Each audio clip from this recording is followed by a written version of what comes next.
Opener Saim Ayub 6 हफ्ते के लिए क्रिकेट से बाहर हो गए हैं। साइम अयूब दाएं टखने में फ्रैक्चर के सबब 6 हफ्ते क्रिकेट से बाहर हो गए। मज़ीद जानेंगे डॉन न्यूज़ के नुमाइंदे इमरान सिद्दीक से। इमरान, बड़ी बुरी खबर कहा जाए पाकिस्तान क्रिकेट के लिए तो गलत नहीं होगा, 6 हफ्ते तक क्रिकेट नहीं खेल सकेंगे साइम अयूब?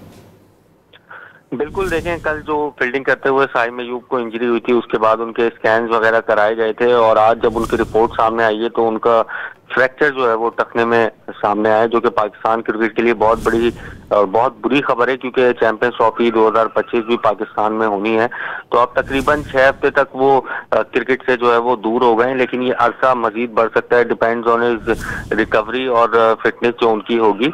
तो चैंपियंस ट्रॉफी से भी अगर फिट नहीं हुए साइम अयूब तो चैंपियंस ट्रॉफी से भी बाहर हो सकते हैं, लेकिन पाकिस्तान क्रिकेट बोर्ड के जो जराए हैं उनके मुताबिक पूरी कोशिश की जाएगी साइम अयूब को मुकम्मल अटेंशन के साथ जो है वो उनका ट्रीटमेंट किया जाएगा ताकि वो जो है चैंपियंस ट्रॉफी से पहले फिट हो जाए। अब साइम अयूब जो है वो दूसरे टेस्ट मैच से भी बाहर हो गए हैं और उनको मजीद इलाज के लिए और मजीद उनकी रिकवरी के लिए वतन वापस बुलाया जा रहा है और अगर जरूरत पड़ी तो उनको इलाज के लिए लंदन भेजा जाएगा। जी, बहुत शुक्रिया इमरान सिद्दीक इन तफसीलात के लिए।